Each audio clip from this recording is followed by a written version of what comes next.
जो गोपाल दास नामक जो हाथी है ना।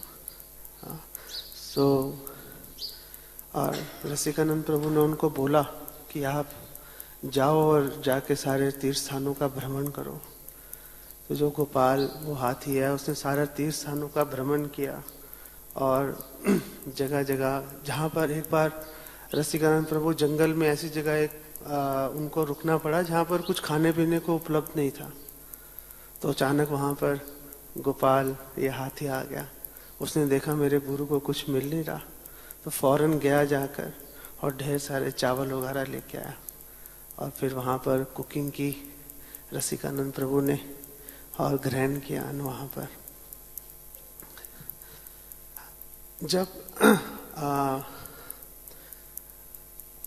ये अहमद बेग नामक मुसलमान राजा था जिससे जो चाहता था कि रसिकानंद प्रभु अपना कुछ चमत्कार दिखाएं, है ना।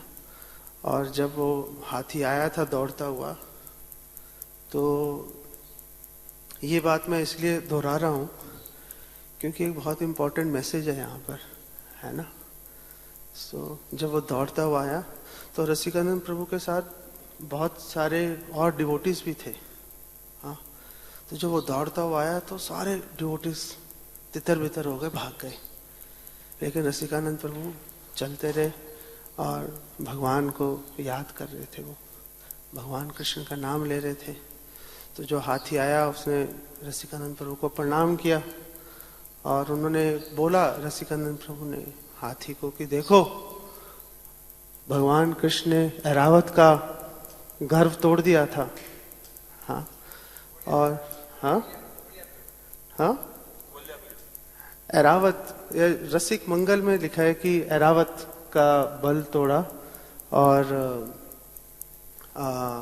उन्होंने जो हाथियों का राजा था उसकी मगरमच्छ से जान बचाई, है ना। तो तुम अपने सारे बुरे काम छोड़ो और कृष्ण नाम लो। तो उन्होंने कृष्ण नाम लिया हाथी ने। तो हाथी के जाने के बाद सारे डिवोटीज इकट्ठे हुए। हाँ, उन्होंने बोला कि हमें माफ कर दो, हम भाग गए। तो रसिकानंद प्रभु ने बोला, नहीं आपने ठीक किया, जब तक जितना श्रद्धा हो उसी के अनुसार आचरण करना चाहिए, है ना।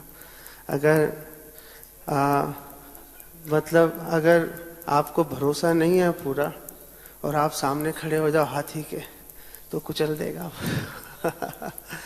तो अब भक्तिविनोद ठाकुर भी कह रहे हैं, हाँ भक्तिविनोद ठाकुर कह रहे हैं, अधिकार ना लबिया सिद्ध दे भावे विपर्या जन्मे बुद्धि शक्ति अभावे, है ना।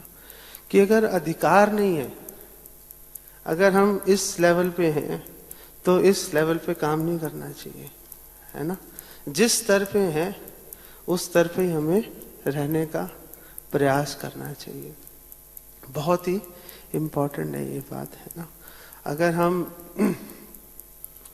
कनिष्ठ अधिकारी हैं और अपने आप को उत्तम समझे, अगर उत्तम है तो भी कनिष्ठ ही समझना चाहिए, लेकिन अगर हम वास्तव में कनिष्ठ हैं और अपने आप को मध्यम या उत्तम समझेंगे और उस स्तर पे आचरण करेंगे अगर हम, तो विपर्य जन्म बुद्धि, तो हमारा जो दिमाग है उसमें उल्टे सीधे विचार आने शुरू हो जाएंगे, है ना।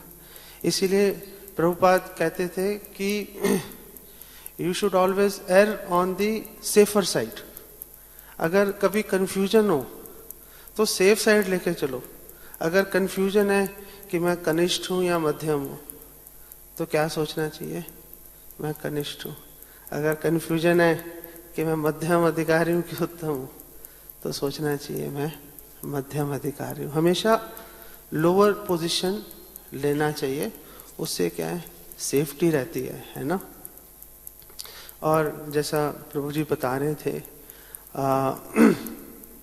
जो रसिकानंद प्रभु हैं, वो उनका जन्म 1591 में हुआ, 1590 में हुआ उनका जन्म, और 1652 वर्ष जो 1652 तक वो इस धराधाम पर रहे वो।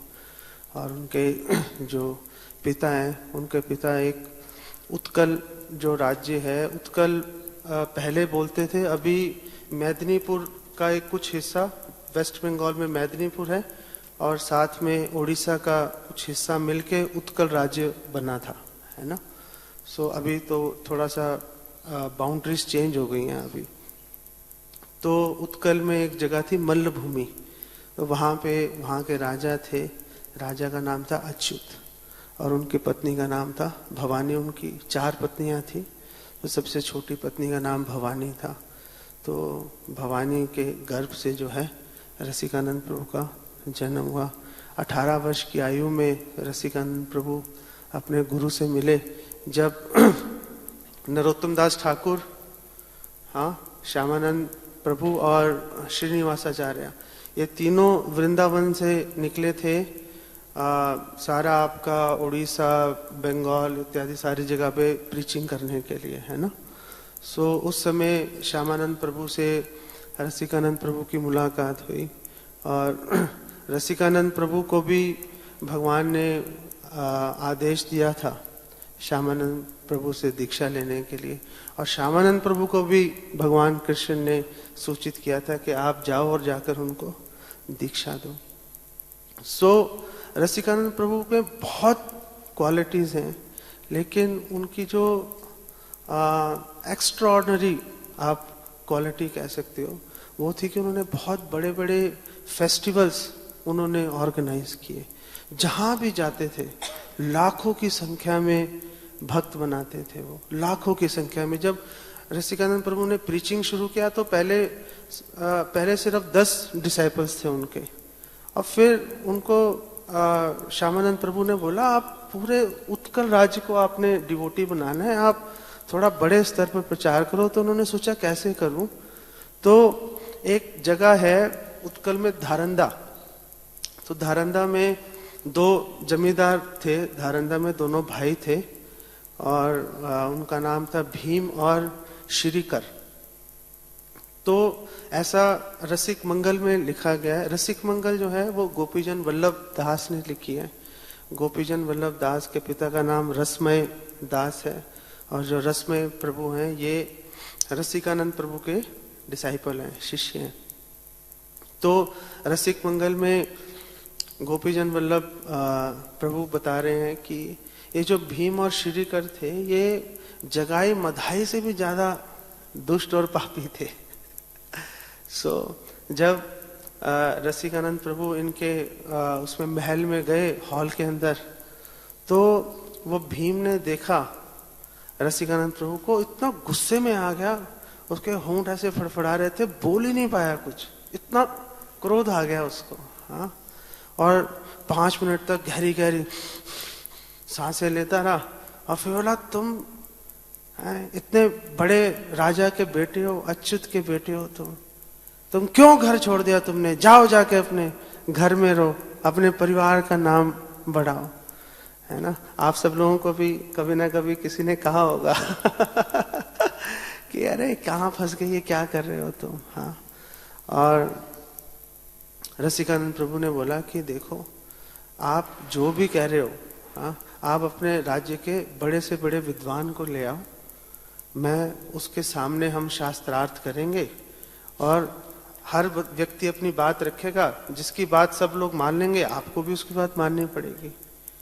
तो उसने सारे अपने विद्वानों को इकट्ठा किया, भीम और श्रीकर ने, और वहां पर शास्त्रार्थ हुआ रसिकानंद प्रभु के साथ, और रसिकानंद प्रभु ने सबको डिफीट कर दिया, सारे जितने भी विद्वान, बड़े से बड़ा विद्वान था, और उन्होंने स्थापित किया भगवत गीता, भागवतम, श्रुति, स्मृति, वेद इत्यादि की आधार पर, उनके प्रमाण के आधार पर उन्होंने स्थापित कर दिया रसिकानंद प्रभु ने कि कृष्ण परम भगवान है और कृष्ण की सेवा करना ही परम कर्तव्य है। तो जब ये स्थापित हो गया तो वहां के जो पंडित थे, जो विद्वान थे, उन्होंने सामने से बोला कि हाँ इनकी बात सही है। तो जो भीम और श्रीकर थे उन्होंने भी एक्सेप्ट किया। पूरे राज्य ने जो है रसिकानंद प्रभु से दीक्षा ले ली। हाँ, रसिकानंद प्रभु ने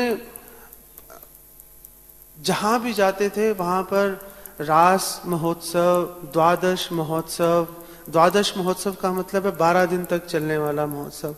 जहां भी गए वो गोपी वल्लभपुर में तो वो रहते ही थे, गोपी वल्लभपुर में। वहां पे हर साल जो है वो ये महोत्सव का आयोजन करते थे, 12 दिन तक चलता था और लाखों करोड़ों लोग आते थे। और रसिक मंगल में लिखा है कि देवी देवता तक भेष बदल के उसमें भाग लेने के लिए आते थे और सब लोग मिलके कुकिंग करते थे, है ना। अभी तो क्या है, अगर कुछ फेस्टिवल होता है तो हम लोग फौरन हलवाई को बुला के ठेका दे देते हैं लेकिन जो सही तरीका यही है कि हमारा कॉन्ग्रीगेशन ऐसे डेवलप होना चाहिए, हमारे ब्रह्मचारी कॉन्ग्रीगेशन के सब लोग मिलकर, हाँ, सब लोग मिलकर भगवान के लिए कुकिंग करें। हाँ, कुकिंग जो है वो भगवान की भक्ति करने का एक बहुत ही महत्वपूर्ण अंग है। हाँ, और कृष्ण भगवद गीता में कहते भी हैं कि आप जो मेरे बारे में सोच के पकाएगा, हाँ, ऐसा नहीं पकाने के बाद सोचा कि चलो कृष्ण को भी खिला देते हैं यार फटाफट 2 मिनट में, फिर ऑफिस के लिए लेट हो रहे हैं। हाँ, वो नहीं चलता है एक्चुअली, है ना। हमें अगर जब भी रंधन करना मतलब कुकिंग करना, जब भी कुकिंग करेंगे तो ये सोच के कुकिंग करना है कि हम कृष्ण की प्रसन्नता के लिए पका रहे हैं। हाँ, तो रसिकानंद प्रभु लाखों करोड़ों लोगों के लिए आयोजन करते थे और सब डिवोटीज मिलके आपस में बनाते थे भगवान के लिए पकवान, है ना। तो हम लोगों को भी ट्राई करना चाहिए कि हम हलवाई वगैरह को जो है उसको पैसे नहीं दें और हम सब लोग मिल के खुद, कुछ लोग सब्जियां काटें, कुछ लोग दाल धो के चढ़ाएं। हाँ, सब लोग मिल के अगर कुकिंग करें और भगवान के लिए भोजन बनाएं तो वो बहुत ही स्वादिष्ट बनेगा। क्यों वो स्वादिष्ट इसलिए बनेगा क्योंकि भगवान उसे ग्रहण करेंगे, और जब भगवान ग्रहण करेंगे तो भगवान की थूक उसमें मिल जाएगी, और जब भगवान का स्पर्श प्राप्त होगा भोजन को तो भोजन बहुत ही ज्यादा स्वादिष्ट बन जाएगा, है ना। तो बहुत बड़े बड़े उन्होंने आयोजन किए। ये उस समय से पहले तक इतने बड़े आयोजन हो नहीं रहे थे, और उन आयोजनों के बाद में रसिकानंद प्रभु सब लोगों को, पहले सबको खिलाते थे, उसके बाद में खुद प्रसाद पाने बैठते थे। ऐसा नहीं था कि पहले अपनी प्लेट बना के अलग रख लेते थे चलो मेरा सेफ हो गया अब देखते हैं आगे और किसी को मिलेगा नहीं मिलेगा।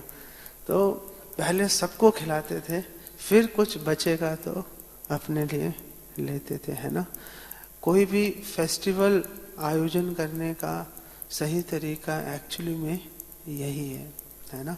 फेस्टिवल का तरीका ये नहीं है कि हम लोग स्वादिष्ट पकवान खाएं।